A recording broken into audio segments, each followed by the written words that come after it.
Welcome back to The Explainer. Today, we're diving deep into the Tierra Sol constitutional architecture. We're tackling a genuinely fascinating challenge in digital publishing right now. How do you actually prove a digital asset is 100% authentic in a world that is just completely full of noise?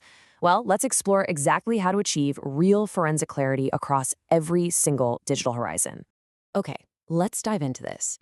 Picture this. You've poured your absolute heart and soul into creating this incredibly complex, aggressive cyber glitch art piece titled Synthetic Fracture. But the second you go to publish it, bam, your platform's security system blocks it cold, flagging it as a risk. I mean, we've all been there, right? We've all seen these systems that are supposedly designed to protect us actually end up blocking our legitimate goals. It is incredibly frustrating. And honestly, that frustration leads us perfectly to this amazingly powerful mandate from our source material. Any system that blocks a legitimate goal has zero practical value. I just love how blunt that is. In the Tierra Sol architecture, this exact scenario is known as systemic outcome failure. Think about it for a second. If your highly advanced, super expensive security architecture prevents the very progress it was literally built to facilitate, what's the point? It's completely broken. To really wrap our heads around the scale of this challenge, just take a look at the extreme visual contrast right here. On the left, we've got this warm, super intimate folk pop setup, and on the right, that aggressive cyber glitch art we just talked about. A truly successful digital architecture has to rigorously secure both of these extremes, from the cozy living room vibes all the way to the intense cyberpunk assets. And it has to do it without stifling the creator's actual progress. So the crucial point is, how do we actually fix the systemic outcome failure? How do we build a system that secures the whole shebang without blocking anyone? Well, that brings us to the core foundational solution of this entire architecture, the outcome integrity principle. Let's break that down. The outcome integrity principle dictates that control mechanisms absolutely must maintain system verifiability, but, and this is key, without unnecessarily hindering legitimate provable operational goals. Simply put, a secure architecture needs to act as an enabler for progress. It shouldn't just blindly throw up massive brick walls the second it encounters something undefined. Which brings us to this fascinating interface pop-up straight from the source. It reads, "A system blocking everyone equally is flawed. Verify progress, not just risk levels." It really points out the total absurdity of these legacy models. A blanket block is just lazy security, plain and simple. Instead, we actually have to verify the real work being done. Section 8, the publication evidence chain. Now, how do we actually verify that progress out in the real world? Let's look at the exact forensic pipeline that guarantees this integrity. Let's walk through this pipeline step by step. Everything kicks off with your raw digital artifact. From there, it gets assigned a totally unique artifact identity. Next up, an evidence record is generated, closely followed by an integrity record, and only then does it finally enter the publication workspace. Notice this very deliberate transformation here. A raw, artistic artifact is methodically transformed into a highly verified engineering asset before it ever even gets close to hitting the public. Once it's finally time to publish, the system generates what's known as the Publication Evidence Bundle, or PEB. Just look at these 7 distinct layers: workspace evidence, metadata evidence, upload evidence, processing evidence, publication URL evidence, timestamp evidence, and cross-platform verification. What this is screaming at us is that publication is no longer just wildly clicking a button on a website. It is a rigorous, independently provable, multi-layered forensic process. Now, what's really interesting about this slide is seeing what this actually looks like in practice. Here we're looking at the Flow Music workspace. This is a live look at workspace evidence and processing evidence being captured directly on a dashboard. Every single state, from tweaking a title to hitting upload, is chronologically documented.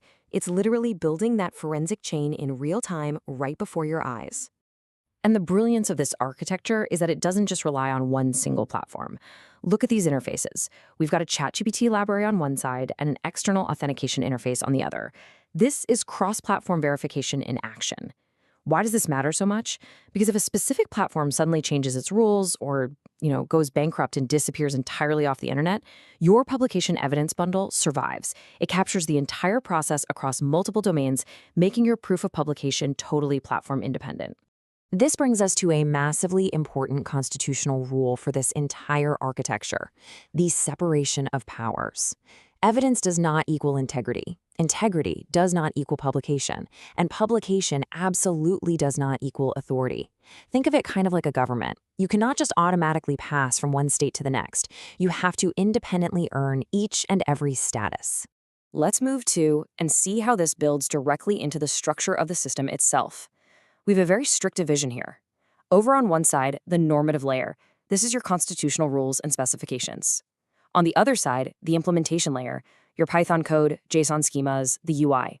A beautiful UI that flashes verified is just an aesthetic implementation. It is never, ever a substitute for the actual hard cryptographic proof mandated by the normative layer. Which leads directly to this incredibly strong mandate: successful platform publication shall not cure a broken forensic chain. This is huge, guys. Because of that separation of powers we just talked about, if your underlying evidence is flawed, it literally doesn't matter if you manage to publish your artifact on YouTube or X or TikTok. A viral publication status cannot retroactively fix broken integrity. This is absolutely crucial because it prevents a disastrous domino effect, where just one compromised step ends up ruining the authority of the entire system. And this brilliantly illustrates what absolute success looks like. Here is our epic soul artist sitting comfortably in a fully verified studio setting. This artifact isn't just published, it is resting safely at the very end of an unbroken, mathematically proven chain. Every single piece of metadata, every processing state has been forensically verified according to those constitutional rules, and it did it all without getting in the way of the artist's creative flow. Section 17, the frozen baseline. Now, how do we ensure these rules don't slowly drift or get compromised over time by eager software developers trying to make things quote-unquote easier? Well, this is exactly where the frozen baseline comes in. It is the approved architectural state that enables all of those practical implementations without ever altering the constitutional foundation. It's the absolute bedrock of the system. Engineers can go ahead and write new verifiers or test out fancy new interfaces, but they can never silently change the core rules. The base remains completely frozen, ensuring permanent clarity for everyone. We've covered a tremendous amount of ground today in this explainer, from systemic outcome failure all the way to the strict separation of powers.